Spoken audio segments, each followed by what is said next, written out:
Okay, let's have a look at some recordings. This is at daytime, and at 10 meters you can read a license plate quite easily.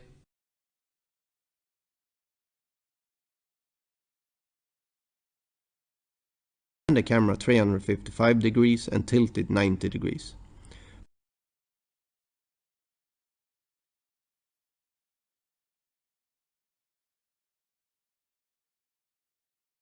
And here I play around with the PTZ functions.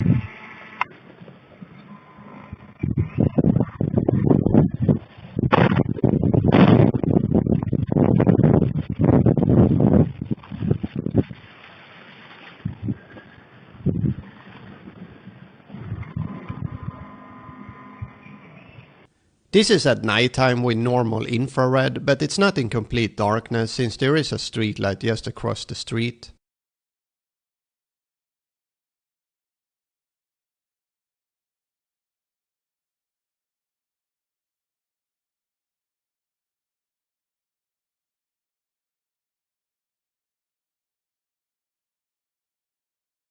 The auto tracking works okay considering how much this camera actually cost.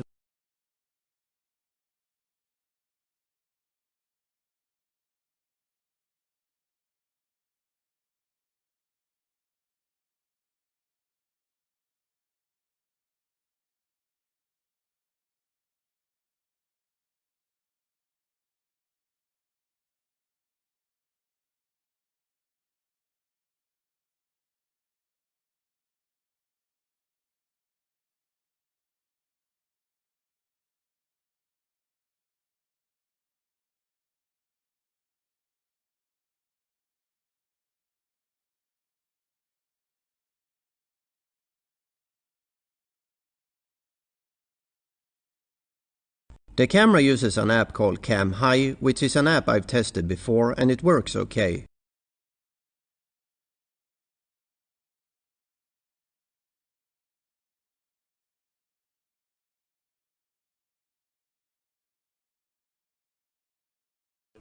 So connect the power cable to the camera and wait for a minute or so, and then go into your phone's Wi-Fi and check for a Wi-Fi called IP cam, followed by some numbers. Click on connect and then add a password, which is 01234567. Now you should be connected to the camera. So open up the app and go into Wi-Fi settings and then add your home Wi-Fi. And that's it. Easy, right? In here we can access the recordings by clicking on video and then select your camera. And if you have set the camera to record 24/7, you will see something called plan recording. And by default it will create a new clip every 10 minutes. And the alarm recording is when the camera detects motion, and each clip is 15 seconds long. If we go back out and then click on settings, we can turn on and off motion detection. And in action with alarm, we can for example turn on the alarm siren, and we can also record our own sound, which is kinda nice. I will give you 5 seconds to get away from my property, otherwise I will call the police. I will give you 5 seconds to get away from my property, otherwise I will call the police. Other than that, most of the settings are the same as in the web interface. You will get instant push notifications on your phone when motion is detected, and you can view the recorded footage saved on the SD card. It will record a short 15-second clip. The motion detection is very sensitive, even a bit too sensitive at times, since I got a couple of false alarms from the trees moving around. So I had to turn the sensitivity all the way down to the lowest.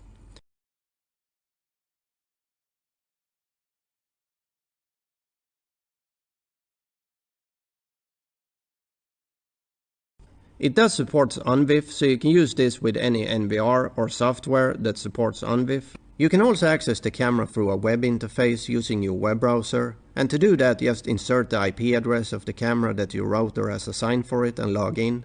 Same here, default username and password is admin. In here we have more control over the camera compared to the app. We get PTZ controls and zoom in, zoom out. Another nice feature this camera has is we can control the speed of the pan and tilt from 1 to 63, where 63 is really fast and 1 is really slow. I think around 45 is a good speed. And here we also have access to all the settings, and I will just quickly show you what settings there is to play around with. So the camera comes with a 5 megapixel sensor and a resolution of 2560 by 1920, but that's such a weird format that doesn't fit most screens, so all the recordings I've done is made in 1440p.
how to order at AliExpress. Ordering on AliExpress is a straightforward process. So let's get straight into the video.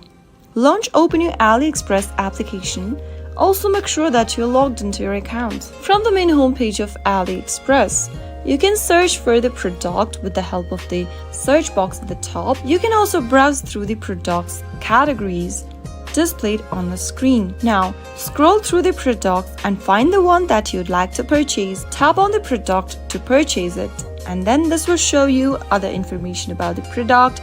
You can select the size, colors, and the design. To order the product right away, tap on the Buy Now button at the bottom right-hand corner. Select the size for your product, and then you can also increase or decrease the quantity according to your need. Finally, tap the Continue button at the bottom, and then on the next page, fill in your shipping address and other information. On this page, it'll show you the order details and the summary for the product. You can enter a promo code if available, and you'll also need to enter your payment details. Tap on Select Payment Method from the option and choose your desired payments method. You can select PayPal, add a new credit or debit card, select Apple Pay for your purchase, or simply pay for the product after delivery. Select one of the options as a payment method. In my case, I'm going to choose the Add a New Card option. Go ahead and pick one of the options. You can then scan your card with the help of the scanner button, or manually enter your card number in the text box. Enter your card details, your name, your card's expiry date, and the CVV code for the card. If you want to save this card detail, you can toggle on the button where it says Save Card Details, and finally tap on Save and Confirm at the bottom. After you do that, you'll be able to place order and finalize your product. After successfully placing your order, you'll receive an order confirmation with a tracking number. You can use the number to track the status of your shipment. Depending upon the shipping method and your location, all you need to do now is to wait for the order to be delivered. So that is how you can easily place an order on AliExpress. If you found the video to be helpful, go ahead and give us a thumbs up. Don't forget to subscribe to our channel by hitting the subscribe button. Also press the bell icon so that you'll never miss another upcoming upload from us. I'll see you again in the next episode. Goodbye till then.